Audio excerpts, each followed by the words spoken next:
porque no se olviden que como vimos ayer es un texto épico, está escrito en verso, pero a nosotros lo que nos llega es en forma de narración, escrito en párrafos. ¿Quién lee allí?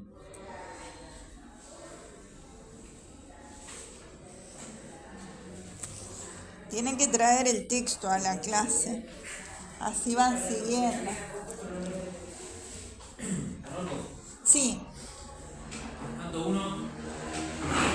Peste cólera, canta odiosa la cólera del Périda y Leo.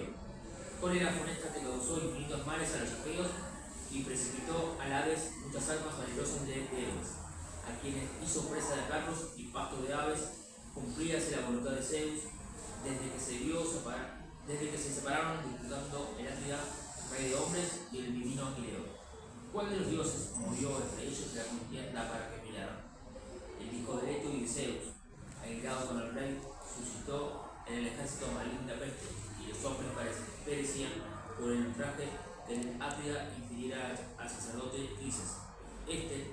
Deseando redimir a su hija, se había presentado las veleras naves aquellas con un inmenso rescate y las ínfulas de Apolo, el que hiere de lejos, que tendrían del cetro en la mano y a todos los aqueos, y particularmente a los de Atrida, caudillo de pueblos, así les suplicaba. Ahí está, hasta ahí. Vamos a ver entonces que esta parte, ¿no es cierto?,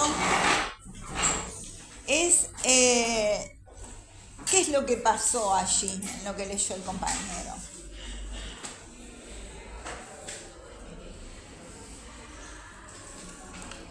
La gente que llegó ahora, como así les tomo el nombre, por favor. Karen, ¿verdad? Sí.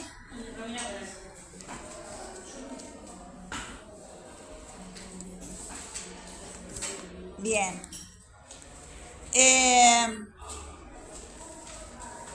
¿Qué es lo que pasó entonces en esta parte? Sí, los dos primeros párrafos que leyó él. Hasta la invocación primero, y ya nos avisa que el tema va a ser la cólera de Périda. Ahí está, anuncia el tema. Muy bien, ¿qué más?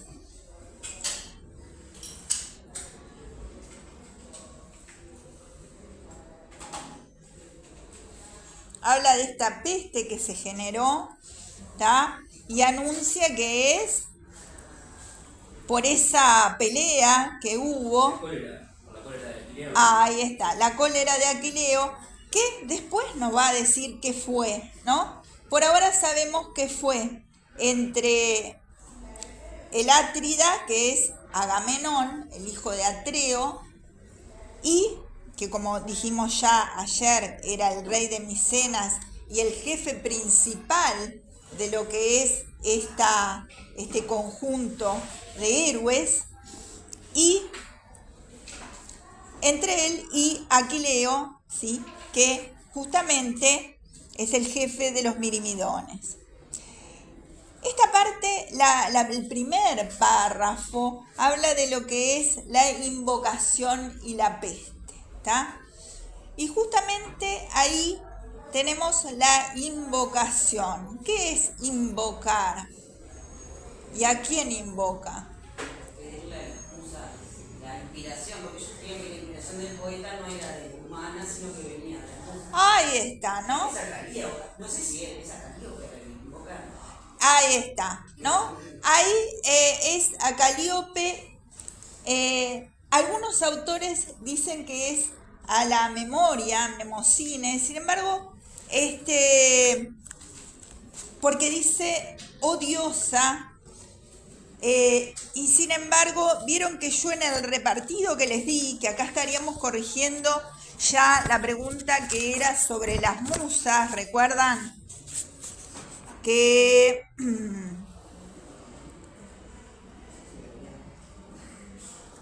era el sentido religioso.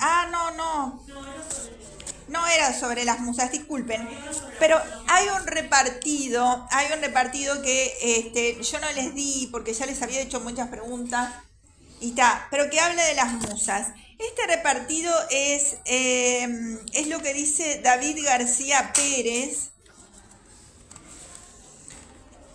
David García Pérez, que justamente es doctor en letras clásicas, profesor de literatura griega en la Facultad de Filosofía y Letras, e investigador titular del Centro de Estudios Clásicos del Instituto de Investigaciones Filológicas de la Universidad Nacional Autónoma de México. Es decir, que es alguien con autoridad, ¿no es cierto? Bueno, lo que él señala de esta musa es que justamente sería Calíope. ¿Ah? Vamos a ver primero qué es invocar. ¿Qué es invocar? Cuando nosotros hablamos de invocación. ¿Cómo llamar? Ahí está. Invocar, la palabra invocar quiere decir llamar, ¿no? Y la invocación tiene en general tres características. La primera característica, que en realidad en esta no está, pero puede ser un tema de traducción, es el empleo de los signos de exclamación. Porque en general la invocación, que es un llamado es traer a la presencia, traer a lo que es el momento actual, ¿no? Lo vemos en la Biblia, lo vamos a ver, también el llamado a Dios. En este caso es canta o diosa, es decir, llama a la presencia a esa diosa, la está invocando, la está trayendo, nada más ni nada menos que al comienzo del texto, es decir, que necesita su inspiración. La segunda característica de la invocación es que por lo general está esa interjección, ¿no? ¿Qué es la interjección? ¿Cuál es? O, ¿no es cierto? Que la interjección se define como un tipo de palabra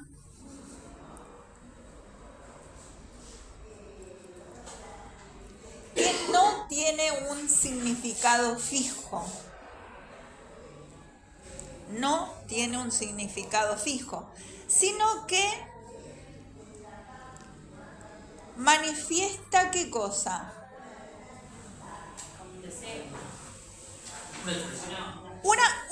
Una emoción, manifiesta una emoción, ¿tá? Y que varía según el contexto, ¿no? Esa emoción varía con el contexto. En este caso, está invocando a la musa, está, oh diosa, la marca como en un plano superior. Esa interjección en este caso es un sentido de admiración, ¿no es cierto?, hacia la diosa. La tercera característica es ese nombre, ¿tá?, o sustantivo. En este caso dice la diosa, que justamente eso, como no dice el nombre en sí, eso es lo que crea las especulaciones justamente que estamos diciendo, ¿no? Es decir, que el nombre de, en este caso, diosa. Así que tenemos las tres características, los signos, el o, que es la interjección, y el nombre. Muy bien.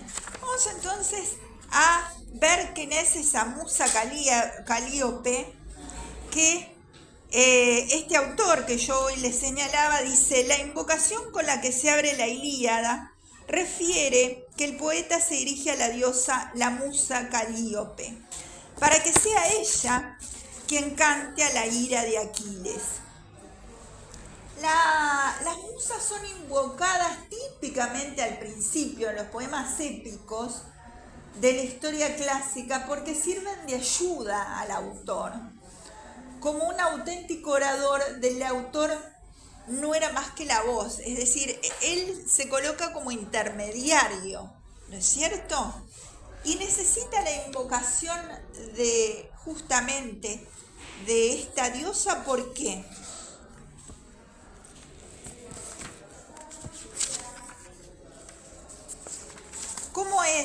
¿Cómo es el hecho de empezar a recordar?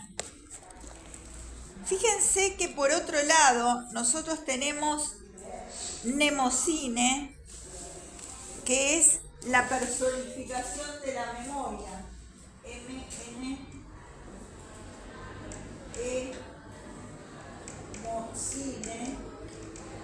que es la personificación de la memoria. ¿Tá? Algunos críticos dicen que esta diosa es la memoria. ¿Tá? Es hija de Urano y Gea y pertenece al grupo de las Titánides.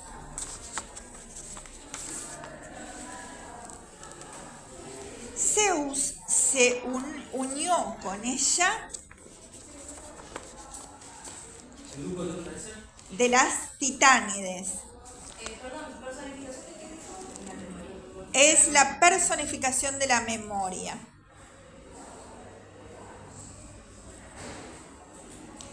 Pertenece al grupo de las Titánides, es decir, de la primera generación. Las mujeres se llaman Titánides y los hombres son los titanes.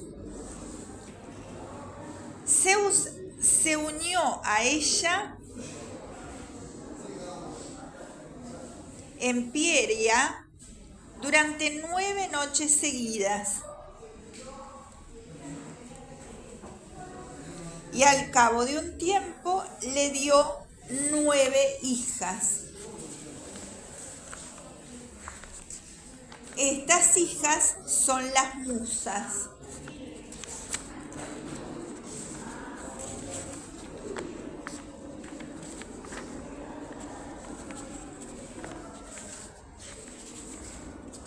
Estas hijas son las musas. Justamente una de estas musas es Calíope.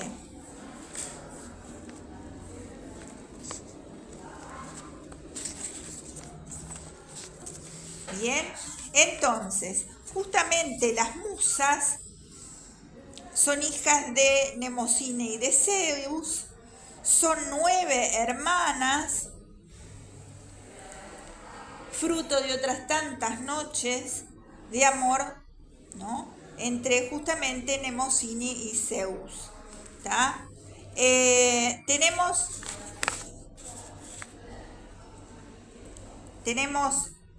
fíjense, desde la época clásica se impone el número de 9, Calíope, la primera de todas en dignidad, después Clio, Polimnia, Eutrepe, ¿tá?, etc.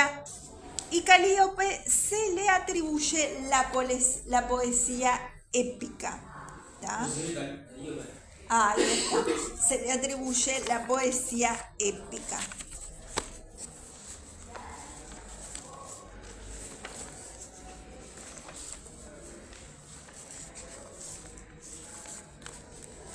Bien. ¿Qué otra cosa dice este autor? Este autor dice: en materia poética no es otra cosa más que la misma voluntad de Zeus que se puede traducir en conocimiento.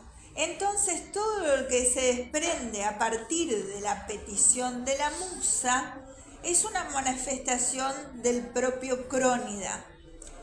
Zeus y Mnemosine crearon las musas. Ambos dioses, como es sabido, caracterizan por ser poseedores de inteligencia y de la memoria, cualidades que son heredadas por las musas.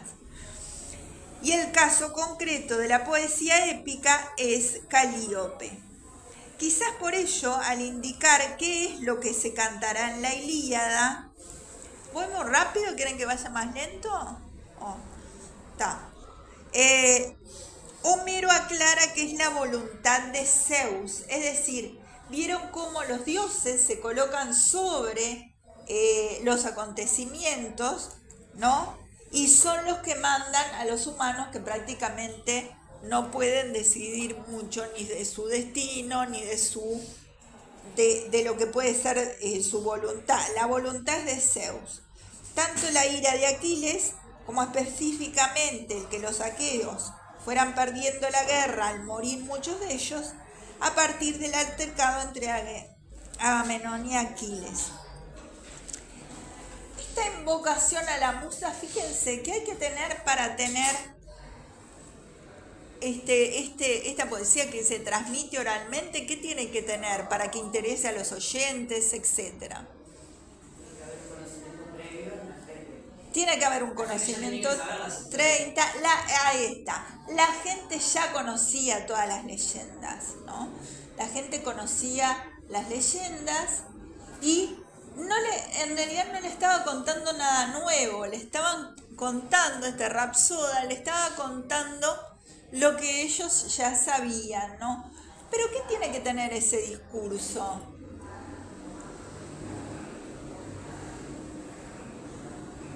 Para que sea entendible, para que sea comprensible.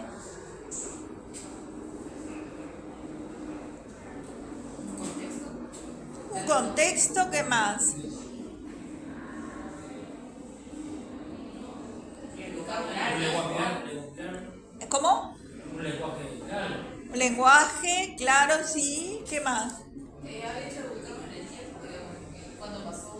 Ahí está, también. Y sobre todo la coherencia, eso apuntaba, la coherencia, la linealidad, la causa y efecto. Es muy difícil en este gran relato que es la Ilíada, justamente ese orden que marca la memoria, ¿no? Que marca justamente la inspiración en cómo decirlo, en la manera ordenada de decirla, en la manera coherente, para que el oyente entienda, ¿no? Porque si dice todo entreverado, posiblemente no entienda, ¿no? Y eso a veces es que justamente lo que es necesario para la comprensión. La invocación que se hacía a la musa marcaba el inicio de un ritual en el que se establecía un vínculo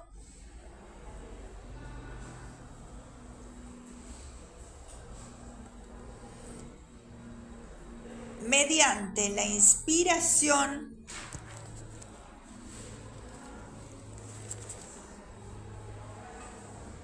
de la deidad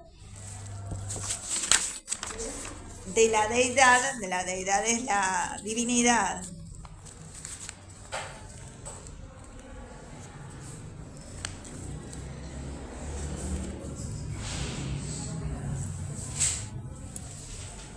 Hacia el aedo, es decir, el que realiza la exposición oral. Dicha invocación es el primer elemento esencial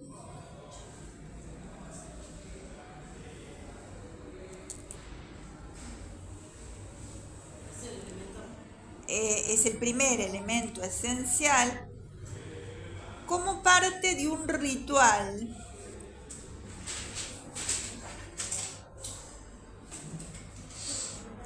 que constituía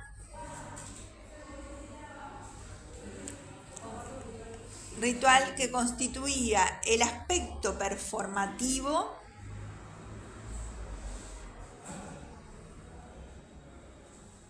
de la épica griega arcaica.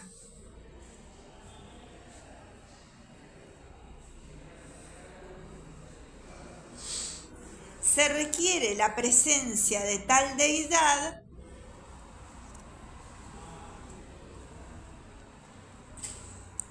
para poder echar a andar la memoria. Arcaico, perdón. ¿Se precisa? Espera que me perdí yo. ¿Hasta dónde te quedaste? Arcaico, después se precisa. Se precisa la presencia de tal deidad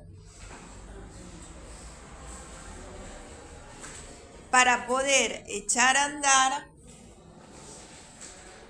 Si voy muy rápido, díganme, ¿voy muy rápido o se va entendiendo? Para poder echar a andar la memoria que el ejecutante, es decir, el aedo, recupera mediante la inspiración.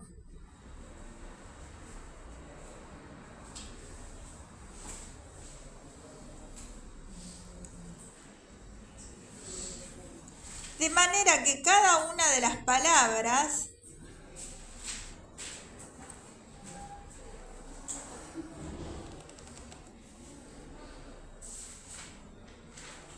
no es dicha propiamente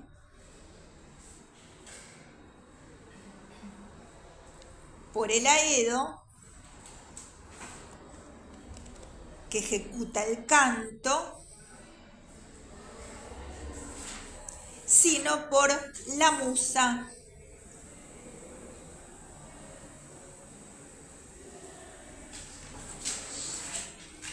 Es decir, que el aedo vendría a ser una suerte de intermediario y la invocación a ella le daría como un poder, una suerte de ritual que le da el poder de justamente tener esa memoria, tener ese orden lógico, tener esa coherencia que le permite dar un mensaje al nivel de lo que era esta epopeya.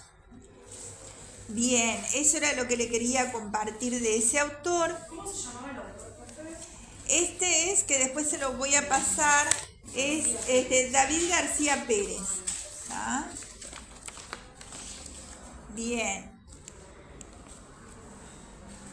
Vamos a ver entonces. Así que esta primero es invocación.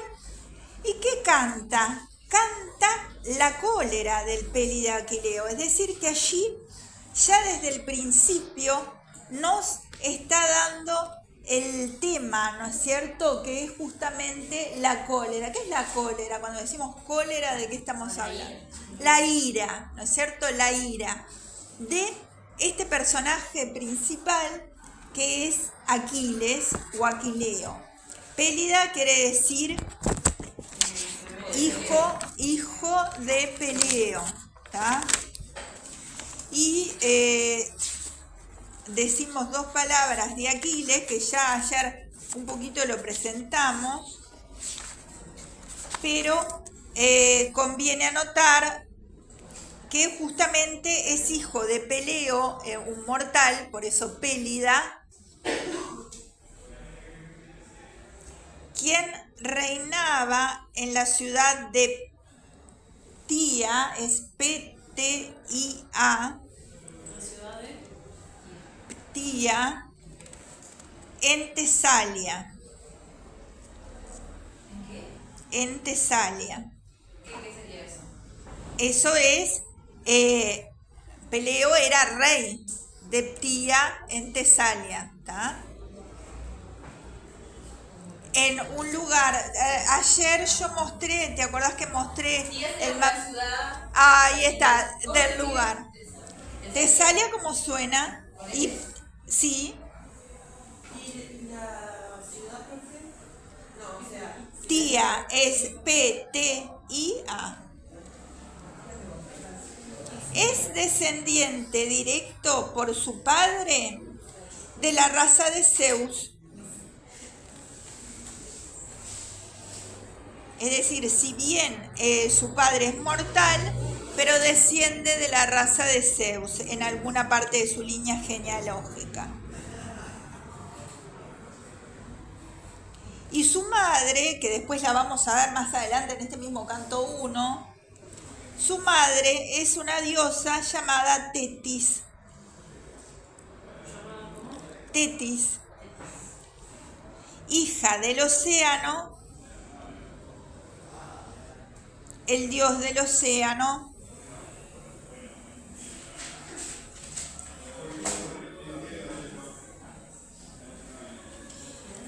Ahí está. Y justamente canta la cólera de Aquiles.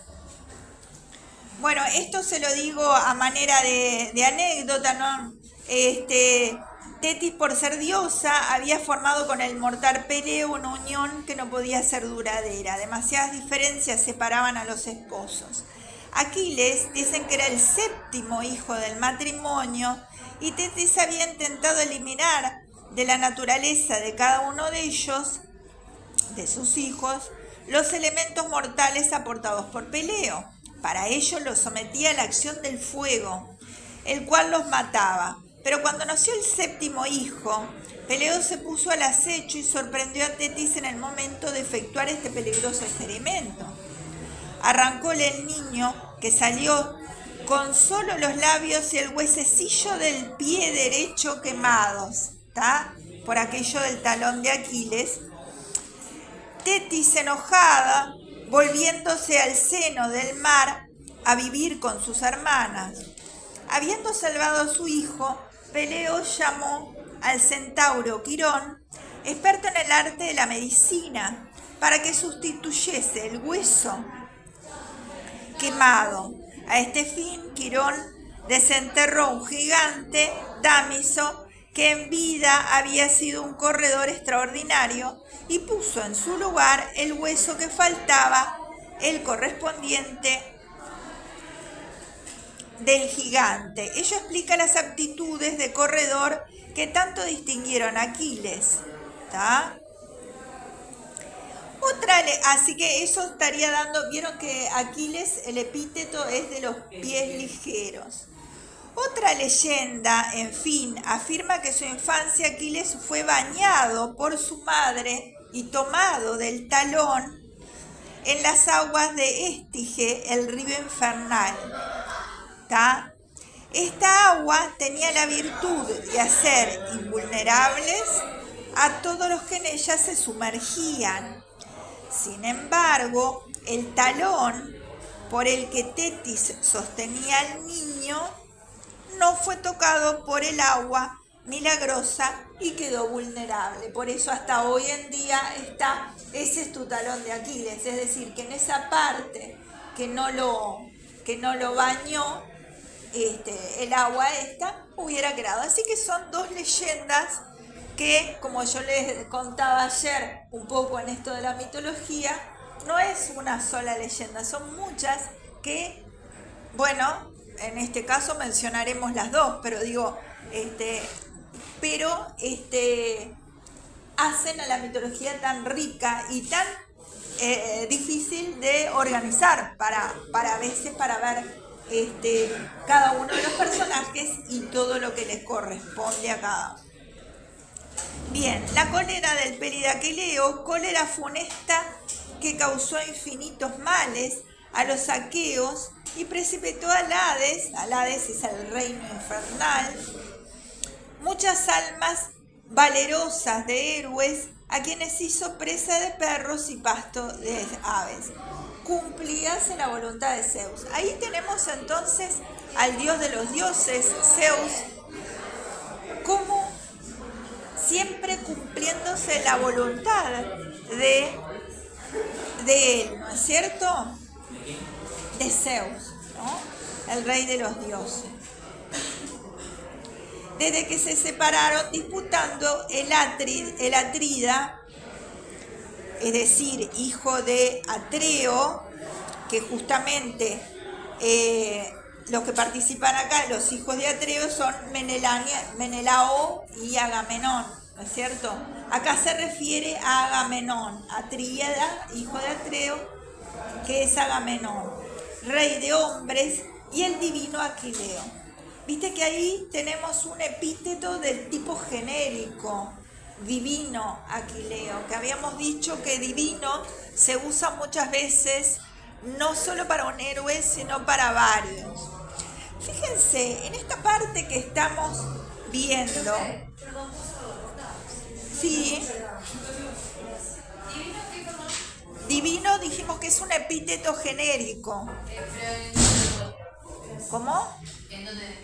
estamos recién en el primer párrafo donde dice, al final que dice, y el divino Aquileo. ¿Tá?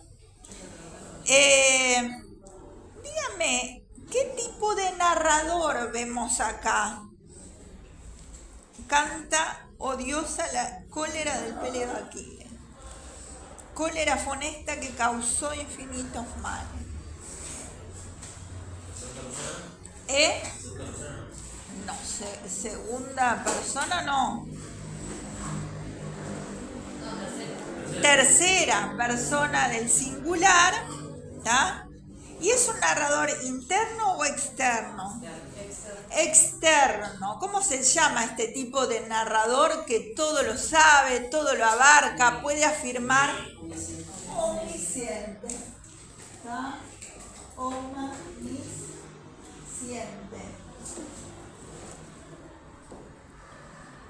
No sé si es bueno escribir o no. Bueno. Omnisciente. Omnis, todo. Y ciencia, saber. Omnis, todo. Y ciencia, saber. Es el narrador que todo lo sabe, ¿tá? Incluso lo que está en la cabeza de los personajes, ¿tá? Es un narrador externo que narra en tercera persona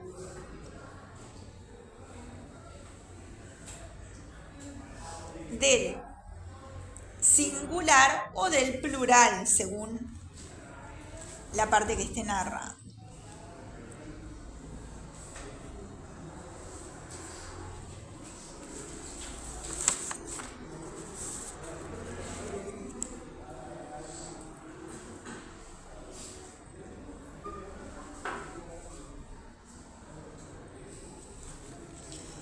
Bien. Dos palabras acerca de Agamenón, que como ya dijimos es rey de Micenas y el principal dentro de esta expedición griega a Troya. Ustedes saben que está casado con Clitemnestra, que más adelante aparece, y que en la guerra de Troya, en ocasión en que un gran número de pretendientes solicitaba la mano de Helena, Tindáreo, aconsejado por Ulises, los ató por un juramento, en virtud del cual se comprometían a respetar la decisión de Helena y a no disputar la posesión de la doncella al pretendiente elegido. Más aún, si era atacado, los demás debían acudir en su auxilio. Cuando Paris hubo raptado a Helena, Menelao fue a pedir ayuda a su hermano, Agamenón. Este recordó a los jefes el juramento prestado y así se formó el núcleo del ejército destinado a atacar Troya. Agamenón fue elegido en común acuerdo el comandante supremo, ¿no? Es decir, y todas esas decisiones ellos después las tienen que respetar. Ya debido a su valor personal, ya que por efecto de una campaña electoral llevada con habilidad, y las tropas, bueno, ahí sigue, ¿no? Diciendo del personaje, pero nos interesa hasta ahí. Bien. ¿Cuál de los dioses promovió entre ellos la contienda para que pelearan? El hijo de Leto y de Zeus. El hijo de Leto y de Zeus se refiere a Apolo, ¿tá? Airado con el rey, suscitó en el ejército maligna peste, y los hombres perecían por el ultraje que el Atrida infiriera al sacerdote Crises. Crises es sacerdote justamente de Apolo, ¿tá?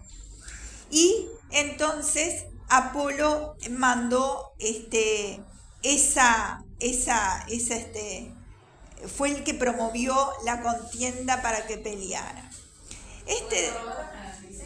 Ahí está, era parte del botín Criseida, que justamente era parte del botín de Agamenón, ¿está? Entonces, justamente, que ahora lo vamos a leer, Agamenón no quiere darle a Crises su hija, ¿está? Y él, como era sacerdote de Apolo, le pide a Apolo, que ahora lo vamos a ver, que por favor, de cierta manera sería una venganza, ¿no? Y esto es lo que suscita la peste, ¿está?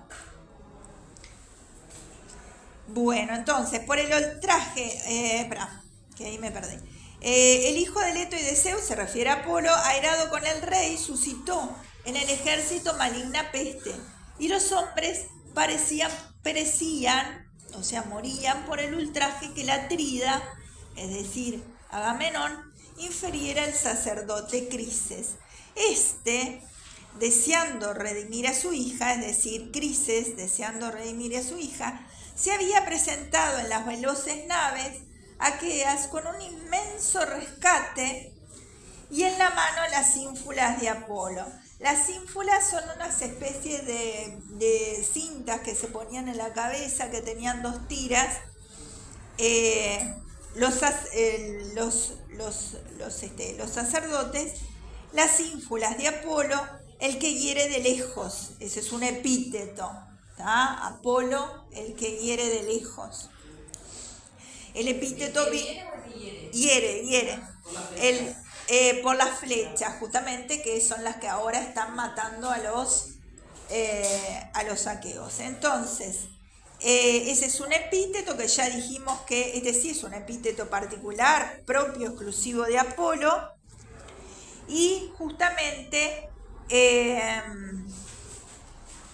ayer dijimos que el epíteto puede ser una palabra o, como en este caso, más de una palabra, que nos llega a nosotros como más de una palabra. A veces era una sola palabra, pero nosotros nos llega como más de una palabra, y es la característica más sobresaliente del personaje, en este caso del dios Apolo, que pendían de auro cetro. El cetro es lo que ellos sostienen en la mano cada vez que hablan en el ágora, que el ágora es el conjunto en la reunión, ¿no es cierto?, de los caudillos. Y particularmente a los 2 atridas, caudillos de pueblos, así les suplicaba, ¿tá? ¿Qué señala ese verbo así les suplicaba? ¿Qué esperamos después?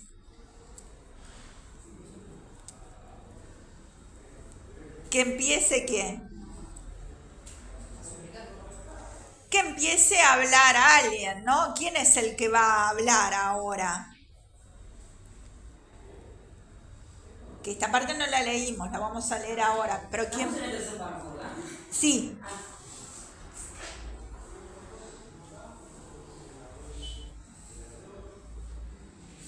Ahora el que va a hablar justamente es Crises, ¿tá? Le pide que le devuelvan a la hija. Ahí está, que le va a pedir que le devuelvan a la hija. Ahí está. Pero esto no lo leímos, ¿tá? Pero presten atención a ese verbo suplicaba, que ahora vamos a decir algo más. ¿Quién quiere leer ahí esa súplica?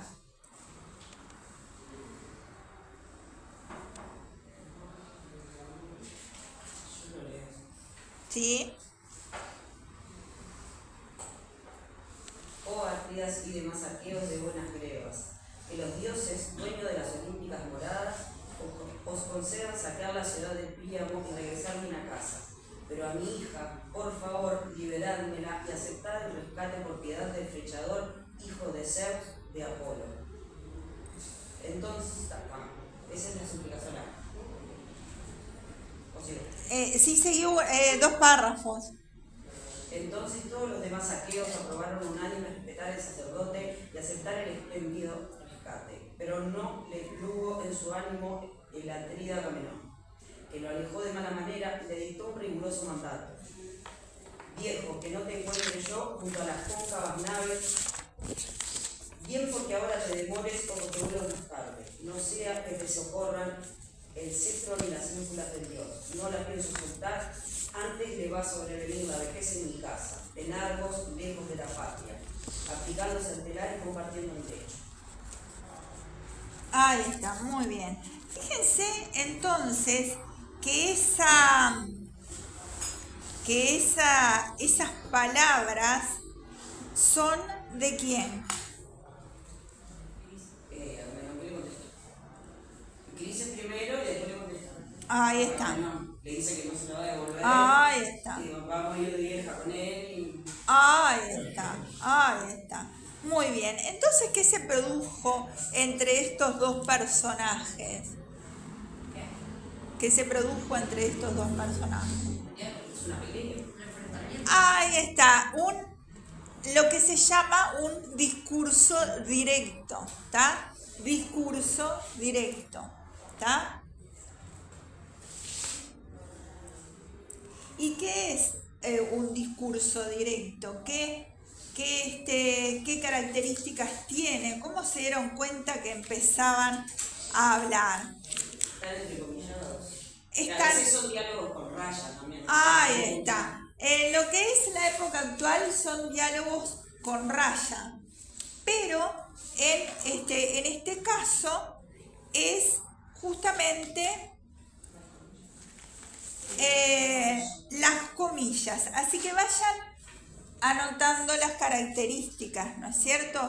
El discurso directo lo definimos como es cuando el narrador cede,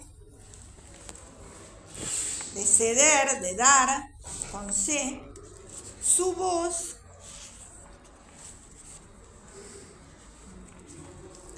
a los personajes.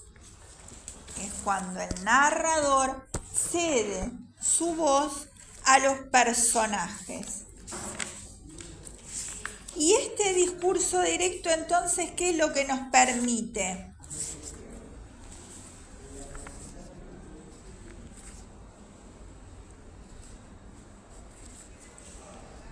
¿Qué es lo que nos permite?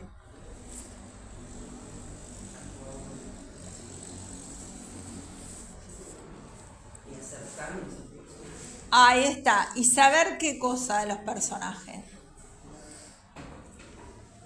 Las características de la personalidad. Ahí está, ¿no? Es decir, en base al discurso directo, ahí está, las emociones.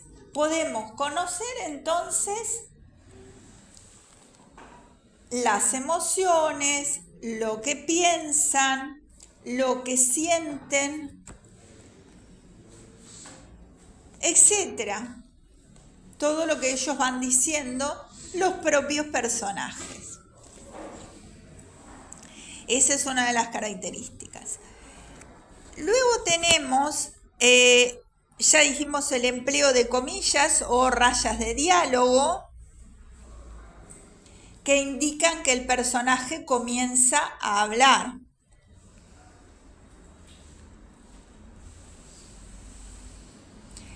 Después tenemos el uso de los verbos dicendi. El uso de los verbos dicendi, tal como suena, del latín, son los verbos introductorios del habla. Los verbos introductorios del habla. Por eso hoy yo les decía que prestaran atención a ese verbo, suplicaba, porque justamente suplicaba es un verbo introductorio del habla. Después, enseguida, vemos que él realiza esa súplica. ¿Tá? ¿Qué otros verbos hay que introducen el habla? Ahí está, gritó, ¿qué más? Dijo, ¿Qué más? ¿Cómo? Mencionó. ¿Qué otro? Habló. Expresó. Respondió, preguntó. Hay muchos verbos que indican el habla, ¿no? También murmuró, ¿no? Hay innumerables verbos que indican el habla, ¿tá? Así que esa es otra característica del discurso directo, la presencia de un verbo, entonces, que a veces está delante, a veces atrás, a veces, o sea, del discurso me refiero, a veces está justamente en las dos, a veces van a ver que se repite antes y después de las palabras. Otra característica del discurso directo, que la dijimos implícitamente al decir que expresaba lo que sentía, es que cómo se expresa, en qué persona. El personaje se expresa ¿cómo? Ahí está, se expresa en primera persona del singular, ¿no? El personaje se expresa, esa es otra de las características, en primera persona del singular, porque dice lo que piensa él. Ahí está. Otra característica que parece a veces, pero no siempre, ahora después vamos a ir viendo dónde aparecen estas características, es el tono de voz, ¿no? Gritó, murmuró, ¿tá? Aparece no siempre. Otra característica que no aparece siempre, pero está a veces, es algo que hace el personaje. Dijo golpeando la mesa, ¿tá? Dijo cerrando la puerta, ¿no? Por ejemplo. Y otro elemento que a veces aparece y a veces no, es algo gestual, ¿no? Es decir, dijo frunciendo el ceño. Acá aparece más adelante, dijo con torva faz, ¿no? Es decir, dice con una cara que manifiesta su descontento y enojo. Ahí está. Que después lo vamos a ver. Bien, entonces habla Crises y habla de una forma que tiene una estructura de súplica. Primero es un saludo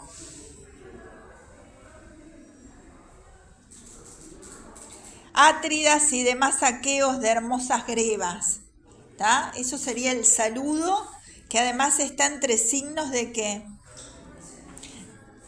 De admiración, y que los está, digamos, halagando, ¿no? Atrias y demás de hermosas grebas, ¿no es cierto?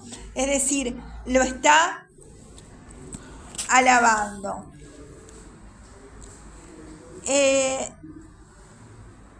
El buen deseo, ¿tá? Primero el saludo, después el buen deseo. Los dioses que habitan las moradas del Olimpo os permitan destruir la ciudad de Príamo, es decir, Troya, y regresar felizmente a la patria. Así que primero el saludo, después el buen deseo. ¿Cuál es el deseo? Bueno, para lo que ellos estaban luchando, ¿no? Que justamente os permitan entonces destruir esa ciudad de Príamo, es el rey Príamo, el rey de la ciudad de Troya, y regresar felizmente a su patria. Y después lo que pide, es decir, la tercera parte es la petición. ¿Y cuál es la petición? Liberar a la hija, ¿tá?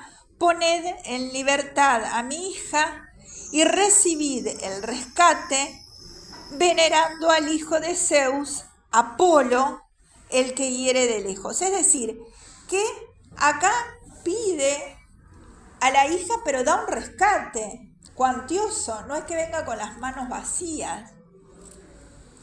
Y pone de intermediario, porque él es el sacerdote de Apolo, pone de intermediario también a Zeus, porque dice venerando al hijo de Zeus, Apolo, es decir, que aprovecha también a nombrar a quien, al más importante, ¿no? A Zeus y a su hijo Apolo.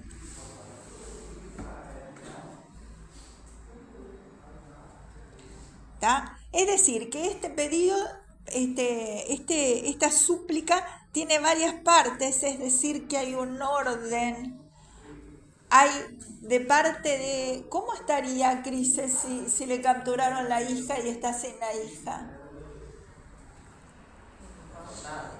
Preocupado, desesperado, ¿no? Desesperado, porque le arrebataron la hija y se la agarró como botín, como si fuera una cosa, ¿no? Entonces, aún en esa desesperación, aún en ese estado de angustia, de desesperación, ¿ustedes ninguno es mamá todavía no? ¿O papá acá? Tampoco. Yo soy mamá. Ahí está, fíjate que te arrebaten el hijo, ¿no? Por más que sería mayor todo lo que... haces es rezar un buen deseo. Ahí está. Lo menos que haces es expresar un buen deseo. O sea, pónganse en la situación de ese hombre que está desesperado por la hija y la quiere rescatar. Y además no sabe si todos estos no lo van a matar, ¿no? Es decir, el valor y además el raciocinio que él usa en desarrollar un discurso lógico, como les acabo de decir, que está estructurado, el saludo, ¿no? Lo que va a aportar, la mención a los dioses y después el pedido, ¿no es cierto? Es decir, cómo estructura de tal forma, de una forma inteligente y racional, ¿no? Conteniendo, se marca una gran contención de parte del personaje. Todos los aqueos aprobaron a voces que se respetara al sacerdote, es decir, todos comenzaron a decir que sí, que vamos a devolver a Criseida, hija de Crises, y vamos a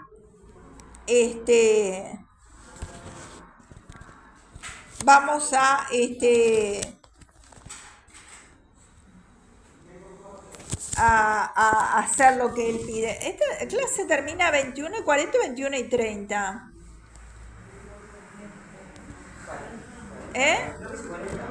Y 40, está.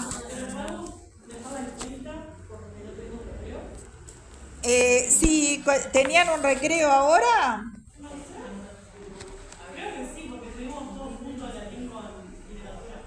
Está. Entonces, ¿se quieren ir 21:30? Está. Tenemos 3 materias pegaditas. Está. Está.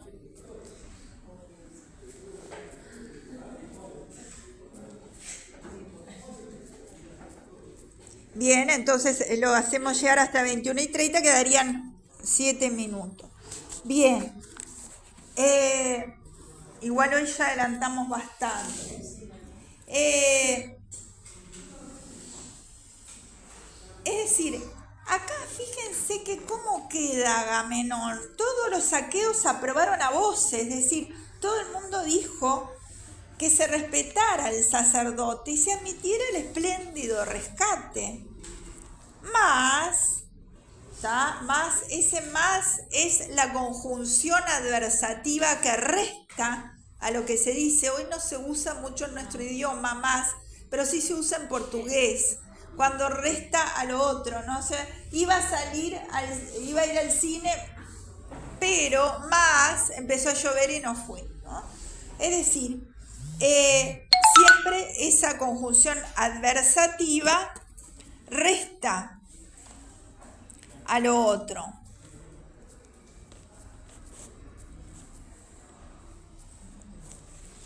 resta a lo otro. Mas el atrida Agamenón, a quien no plugo, es decir, no plugo es no agradó el acuerdo, le despidió de mal modo y con altaneras voces. ¿Vieron ahí el verbo dicendi? ¿Está? Le despidió con tal modo y con altaneras voces. En este caso dice el tono de voz. Y ahí 2 puntos y viene a decir lo que son las palabras de Agamenón. No dé yo contigo, anciano, cerca de las cóncavas naves, ya porque ahora demores tu partida, ya porque vuelvas luego, pues quizás no te valgan el cetro y las ínfolas del Dios. A ella no la soltaré, antes le sobrevendrá la vejez en mi casa en Argos, lejos de su patria, trabajando en el telar y aderezando mi lecho. Pero vete, no te irrites, para que puedas irte más sano y salvo. Fíjense que acá, ¿no? Este jefe de jefes se está contraponiendo ¿a quién? Sacerdote de Apolo, pero no solamente le dice que no, sino que lo amenaza. Ahí está, y la respuesta, después de la delicadeza del sacerdote, ¿no? Las palabras de Agamenón son de un exceso y de... Además, acá vemos que el jefe queda solo, que Agamenón está solo, porque todos los demás dijeron otra cosa. Todos los demás dijeron, sí, aceptémoslo, el cuantioso rescate, aceptemos.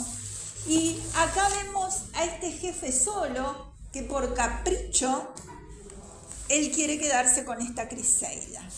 Es ibris, ¿no? Ahí está, perfecto. El ibris justamente es el exceso en este caso que es hecho, está en parte contra todos los demás, porque todos los demás tenían la voluntad de aceptar el rescate. El maltratamiento a el sacerdote de Apolo, ni nada más ni nada menos. Y además, ¿cómo lo trata? No te valgan el cetro y las ínfulas de Apolo. Y esa determinación, ese capricho, a ella no la soltaré. Fíjense que es un hombre casado, ¿no es cierto? Y después más adelante, inclusive va a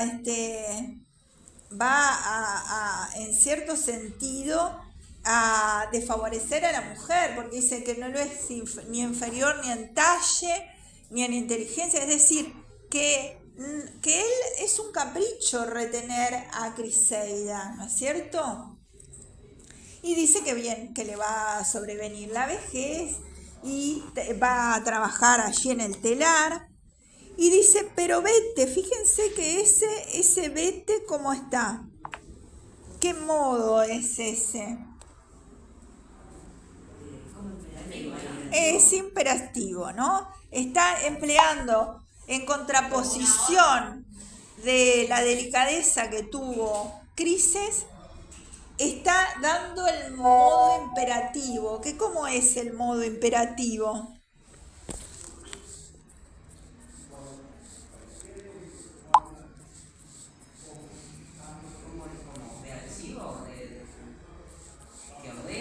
Ahí está. El modo imperativo marca una orden, ¿no es cierto? Vete, ¿está? El modo imperativo tiene una fuerte carga apelativa, es decir, que busca que la segunda persona a quien se habla, la persona a quien se lo dice, realice la acción que se pide, ¿está?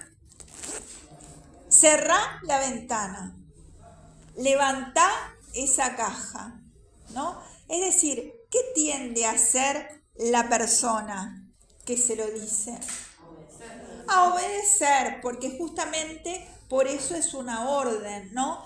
Trata de hacer lo que se le pide, porque muchas veces además hay un tema de jerarquías, ¿no? Es decir, pero claro, depende cómo se pida. ¿Dónde más hay un tono imperativo que lo vemos todos los días a diario? ¿Dónde se usa el tono imperativo?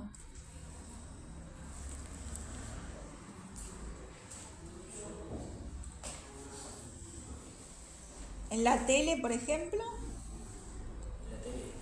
Sí. En los avisos. Tomá Coca-Cola, ¿no? Comprá, llamá, ¿tá? Ahí está el tono imperativo. ¿Y por qué? Para tratar justamente en ese caso de